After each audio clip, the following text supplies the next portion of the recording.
오늘은 나타를 한번 살펴보겠습니다. 나타, 네, 일본식 장작용 칼, 손도끼 이런 개념이죠. 우리는 나대라는 이름으로 제주에서 사용하던 전통적인 농기구 중에 하나가 이런 비슷한 형태를 가지고 있습니다.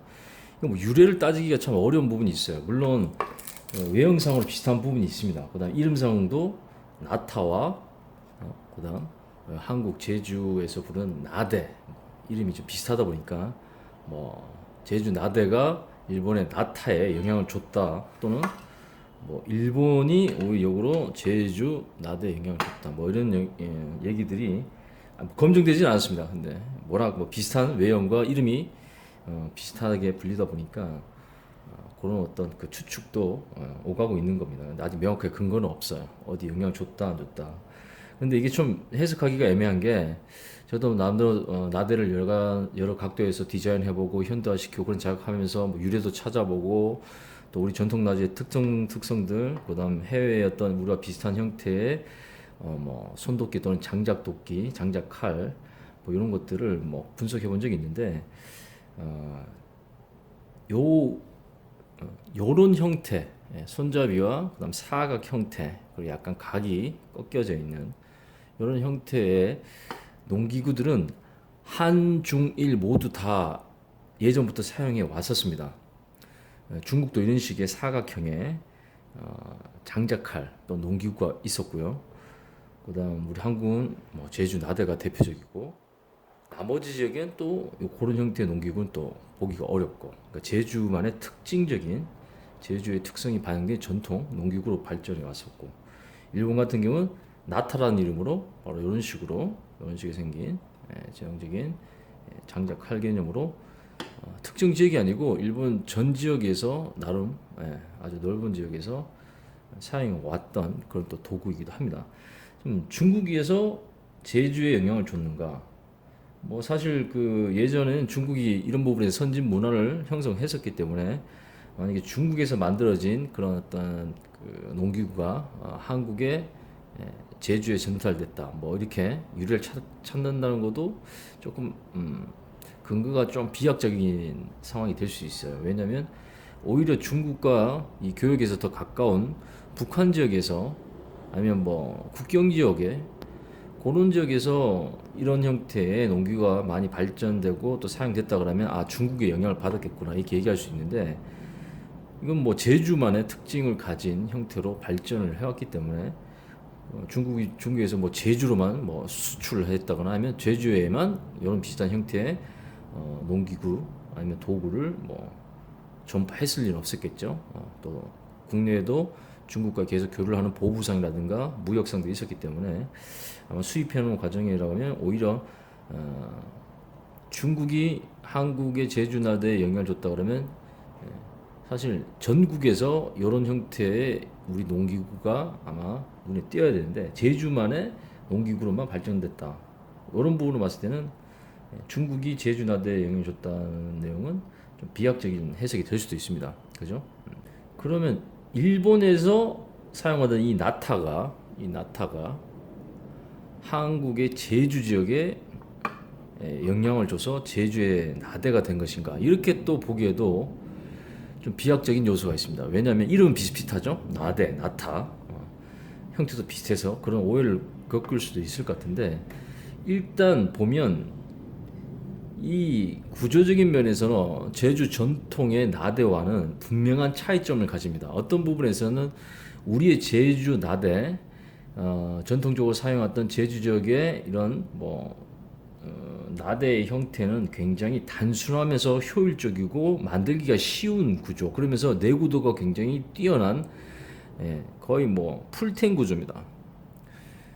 그래서 이 중국 지역에서 만들어진 이런 유사한 장작칼 또는 손도끼 또는 일본의 나타와 비교해 보면 디테일한 부분에서 차이가 분명히 있어요. 지금 이것만 보더라도 명백한 차이가 있습니다. 어떤 부분의 차이인지 잘 볼게요. 우리 한국 전통 나대와 비교해 보면 일단 손잡이가 별도로 이렇게 장착이 돼 있습니다. 일본 나타 같은 경우에는 나무 손잡이가 이렇게 장착이 돼 있어요. 근데 제주 나대 같은 경우는 그냥 그 통짜 철을 두드려 가지고 뭐 손잡이 자체가 풀텐 구조를 가지면서 그 끝부분에 돼지꼬리처럼 큰 랜야드 홀을 만들어서 어디 걸어 놓는다거나 또 미끄럼 방지하는 어떤 그 걸림 작용할 수 있게끔 구조적으로 사용하는 그런 구조입니다. 근데 손잡이가 별도로 만들지 않고요. 손잡이를 이런 나무 같은 것들라든가 다른 재료로 만들지 않고 결합하지 않고 그냥 노끈을 감아 쓴다거나 아니면 그 자체로 썼기 때문에 어쩌면 일본의 나대와는 분명한 어떤 제조 방식의 차이를 가지고 있습니다. 일본의 나타는 이렇게 나무를 이렇게 결합을 해놨어요. 그리고 결합 방식도 좀 주의 깊게 봐야 할 부분이 이 보시다시피 파티셜 탱입니다. 그죠? 부분 탱이에요. 탱 자체가 전체로 이어지는 그런 풀탱 구조가 아니고 파티셜 탱, 부분적으로 이런 탱 구조가 이렇게 어느 정도 수준까지 절반 정도까지 손잡이를 차지하게 만들고 난 후에 핀으로 고정하는 방식을 사용했습니다. 이런 방식을 일본도가 그러니까 카타나가 이런 식으로 손잡이와 이제 날을 연결하죠. 맥훅이라는 나무 못, 대나무로 만든 못을 이 손잡이와 그다음 이 탱 자체 구멍에 딱 맞춰가지고 박아 넣어서 고정시키는 그런 방법을 씁니다. 그런 방식이 적용이 됐어요. 그래서 핀 한 개 또는 두 개를 이용해서 손잡이와 그다음 나무, 손잡이와 칼 몸체 부분과 그다음 이 손잡이 부분을 이렇게 연결한 방식이기 때문에 이런 부분에서도 우리 제주 나대와는 제조 방식에서 큰 차이가 있다는 거죠. 그러니까 같다고 보기가 어렵습니다. 그다음에 이렇게 철 링을 고정시켜 가지고 또 빠지는 걸 방지할 수 있게끔 그런 구조를 공통적으로 가지고 있어요. 단순히 모양과 이름이 비슷하다고 해가지고 일본에서 제주에 영향을 줬다 또는 제주 나대가 일본의 이런 장작 칼로서 어떤 전파 아니면 수출 또는 모티브가 됐거나 원조의 형태를 가졌다 이렇게 얘기하기도 애매한 이유가 바로 이런 겁니다. 바로 만들어지는 방식 자체가 차이가 많아요.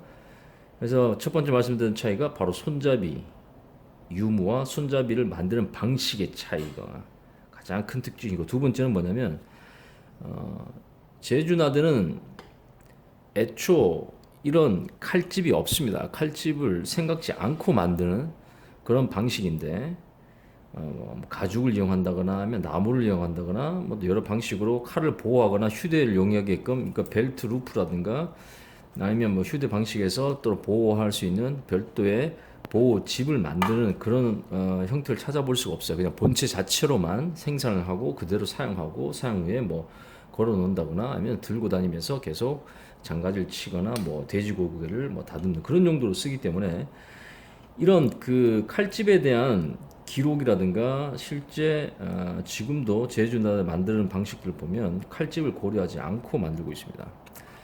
이제 지금 남대로 현대화를 하면서 칼집의 필요성이 느껴져서 뭐 요즘 현대 나일론 천 같은 거 이용해서 별도로 칼집을 제공하기도 하는데 원래 제주 전통 나대의 어떤 그런 기록들을 보면 칼집이 없어요. 그런데 일본의 나타는 기본적으로 칼집을 가집니다. 이런 식의 사각형의 나무로 만들어진 칼집을 가지고 있습니다.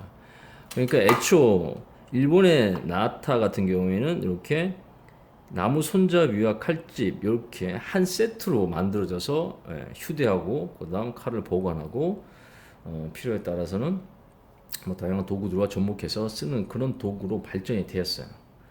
그러다 보니까 이게 역으로 만약 일본에서 제주 쪽 집중해서 제주의 한 지역의 특징에서 만약에 전파됐다 그러면 이런 제조 방식을 제주 나다에서도 어느 정도 찾아볼 수 있어야 됩니다. 이렇게 손잡이를 만드는 노력이라든가 아니면 칼집을 만드는 노력이 제주 나다에도 반영이 됐어야 되는데 그게 없다는 건 뭐냐면 일본의 나타가 제주에 영향을 준 거는 아니라는 거죠. 만약에 먼저 이것이 정말 뛰어난 남들 선진 문물의 차원에서 일본이 이걸 제주에 전파했다면 바로 이런 식의 실질적으로 진보된 방식 손잡이와 그다음 이 휴대하는 칼집의 방식이 어떤 형태로든 제주 지역에 전파가 돼서 그것이 제주 지역에 맞게끔 나도 변형이 되거나 업그레이드가 되는 모습이 나왔어야 되는데 그런 모습이 없다는 거예요. 그러니까 일본의 나타가 제주에 전파됐다는 것은 이것도 굉장히 비약적인 논리가 될 수도 있는 거죠. 그럼 반대로 생각하면 제주 나대가 그러면 뭐 바다 건너 가장 가깝죠. 일본이 가까우니까 바로 일본에 전파돼서 그것이 일본 전역에 퍼진 원조 이렇게 주장하기도 좀 비약적인 요소가 있습니다. 왜냐하면 보다시피 제조 방식 자체가 완전 다릅니다. 일본의 방식은 지금 이런 식으로 좀 더 정교해요. 정교하게 그다음 사용자의 휴대성을 또 높이기 위해서 이런 식의 칼집과 같이 나무로 만든 이런 형태의 칼집이 세트로 제작되고 그리고 전파된 방식이기 때문에 제주 나대 형태의 방식과 제조 방식과 제주 나대 휴대 방식과 전혀 연관성을 찾기가 어렵습니다. 그냥 이름만 비슷하고 칼의 모양이 전체적으로 비슷한 모양인데 사실 그것도 정확하게 얘기하면 앞쪽만 비슷합니다. 이 사각 형태의 앞쪽 요 부분만 비슷해요. 뒷부분을 따지면 우리 제주 나대 손잡이만 본다 그러면 제주 나 전통 나대와는 전혀 다른 모습입니다. 우리 제주 나대 말 그대로 그냥 두드려서 일자 철을 얇게 만들고 끝부분에 고리를 만들어줘서 감아주는 그런 돼지꼬리 형태를 가지고 있기 때문에 어떻게 보면 완전 다른 칼이라고 볼 수도 있어요. 그런 손도끼라고 볼 수 있습니다. 이것만 똑같을 뿐이야. 그죠? 근데 이것도 완전 똑같다고 보기 어렵습니다. 일본의 나타는 두 가지 형태입니다. 빌후 개념으로 앞쪽에 이렇게 튀어나온 부분이 있고 나머지가 사각 형태 이런 칼날을 가진 구조가 있지만 또 우리 제주나 비슷하게 이렇게 사각형으로 길게 나온 형태도 있습니다. 근데 우리는 대부분 빌훅이 없죠. 앞쪽에 튀어나온 게 없이 그냥 사각 형태도 있기 때문에 어떻게 보면 날의 다양성이라든가 어떤 그 모양의 다양성, 두께, 길이, 다양성 이런 것들은 오히려 나타가 더 많은 종류의 형태를 가지고 있어요. 자 그렇게 되면 제주 나대가 일본의 나타에 영향을 줬다. 이게 제주 나대가 원조다 이렇게 주장하기도 굉장히 비약적인 요소가 됩니다. 왜냐하면 일본 나대 아니죠. 일본 나타에서는 제주 나대의 제조 방식의 흔적을 찾아볼 수가 없어요. 풀텐 구조도 아니고 이런 손잡이를 기본적으로 만드는 구조로 그렇게 발전해 왔다는 것은 애초 다른 형태에서 발전을 하다가 그냥 어느 시점에서 비슷한 모습에 우리가 발견했을 뿐인 것 같습니다. 저도 사실 제주 나대가 일본의 나타에 영향을 줬고 제주 나대가 일본의 나타의 원조다 이렇게 생각을 하고 싶었습니다. 뭐 애국심 차원에서도 그렇고.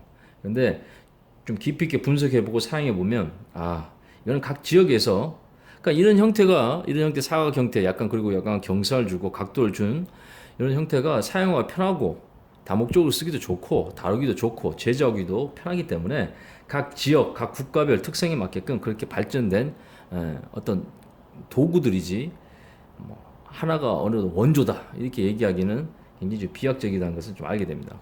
또 그런 근거 중에 하나가 뭐냐면 날 가는 방식 자체가 달라요. 제주 나대와 일본의 나타의 이 날 가는 방식 자체가 그라인드 방식이 다릅니다. 지금 보다시피 일본의 나타 같은 경우에는 우리가 알고 있는 일반적인 스칸디 그라인드의 방식을 따라갑니다. 이렇게 두께 내려오다가 거의 날 끝에 와서 이렇게 각을 줘서 날을 세우는 방식, 좌우측으로 날을 세우는 방식, 우리가 말하는 스칸디 그라인드 방식을 따르고요. 우리 나대, 제주 전통의 나대는 이런 스칸디 그라인드 방식, 뭐 세이브 그라인드라고 부를 수도 있고 스칸디 그라인드라고 부를 수 있는데 그런 방식이 아니라 그냥 풀플랫 방식입니다. 길게 칼등에서부터 엣지까지 그냥 쭉 특별히 중간에 베벨 없이 쭉 이어오는 그런 형태. 그러니까 현대에서 얘기하면 풀플랫의 형태로 발전돼 있지 지금처럼 이렇게 중간에 날 중간 또는 그 이하에서 이렇게 베벨을 만들면서 스칸디 그라인드처럼 이렇게 그라인딩을 하는 것은 찾아보기가 어렵습니다. 이런 것들은 또 일본의 나타의 특징적인 그라인드 방식이에요.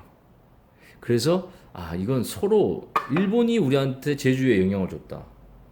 또는 제주가 일본의 나타의 원조다 얘기하기는 깊이 있게 각각 그 칼들을 분석해 보면 좀 비약적인 내용이 될 수 있습니다. 그냥 제 결론은 그래요. 제 개인적 사견에는 각 지역의 각 국가의 상황에 맞게끔 그렇게 발달되어 왔고 지금 현대 정보가 서로 공유되면서 이렇게 펼쳐보니 비슷한 공통점이 많은 또 비슷한 목적으로 만들어진 그냥 농기구 중에 하나였다 이렇게 결론 내리는 게 맞는 것 같습니다. 개인적 사견입니다만. 왜냐면 이런 형태 사각 형태의 그다음 이런 손잡이를 가진 그런 도구들은 꼭 아시아뿐만 아니라 유럽에서도 찾아볼 수도 있어요. 비슷해 완전 똑같지는 않지만 그래서 우리가 낫 같은 것도 꼭 한국만 그렇게 휘어진 게 아니지 않습니까? 그죠? 유럽에서도 또 동남아시아에서도 이런 낫의 형태, 낫과 같은 기능의 또 비슷한 형태를 찾아볼 수 있고 뭐 일본도 마찬가지, 뭐 중국도 마찬가지 그렇게 발전했기 때문에 누가 원조다, 뭐 제주 나대가 원조다 이렇게 얘기하기는 좀 비약적인 요소가 많고 너무 국뽕적인 아전인수격 해석이 될 수도 있을 것 같아요. 왜? 구조가 만들어진 구조가 너무나 다릅니다. 너무나 달라요. 그래서 일본은 일본대 나타라고 불리는 게 맞고 우린 그냥 제주 나대라고 불리면서 우리 전통적인 방식으로 투박한 형태의 손잡이 없이 그냥 그런 풀텐 구조로 사용되었던 제주만의 고유한 방식의 농기구 이렇게 보는 게 맞는 것 같습니다. 솔직히 표현드리면 제주 나대는 굉장히 투박해요. 이 일본 나타에 비하면 만들어진 어떤 그 모양새라든가 아니면 전체적인 세트적인 차원에서 보면 확실히 일본의 나타가 더 진보적인 그런 기술적 요소들이 더 많이 반영되어 있습니다. 우리는 그냥 두드려가지고 꼬아서 동그랗게 만드는 그게 특징이자 그게 우리 고유의 모습인 것 같고 그렇게 발전했고 그 이상 발전시킬 의미가 없어서 그냥 그 상태가 만족스럽게 썼기 때문에 지금 우리가 알고 있는 제주 나대 모습으로 전파가 된 것 같아요. 일본의 나타를 보면 보시다시피 손잡이부터 굉장히 많은 신경을 써서 내구도와 경량 차원에서 나무 그다음 타격할 때 충격 완화 차원에서도 이런 나무를 써주면 좋죠. 그러면서 풀텐 구조 못지않은 그런 어떤 내구도 확보하기 위해서 이렇게 손잡이 결합 방식을 사용한 것도 좀 어떻게 보면 진보적인 요소가 되기도 합니다. 제주 나대 그냥 철로 된 그 손잡이를 잡는 것보다 지금 이런 손잡이 나무 연결된 손잡이 잡는 것이 훨씬 더 안정감이 있고 다루기가 좋고 그다음 타격 진동이 덜 전달되겠죠. 그런 부분에서는 또 현대적 나이프의 개념이 잘 적용된 그런 구조라서 진보적인 부분이 분명히 있습니다. 이름은 비슷해서 혼용이 될 수 있을 것 같아요. 나대, 나타. 근데 요런 구조적인 차이, 제조 방식의 차이, 휴대하는 어떤 방식의 차이 이런 거에서 분명한 차이점이 있습니다. 이렇게 간단하게 제주 나대와 나타에 대한 간단한 이제 사적인 생각을 한번 정리해봤고요. 다음엔 요거 실제 필드에 사용한 영상을 한번 보여드리도록 하겠습니다.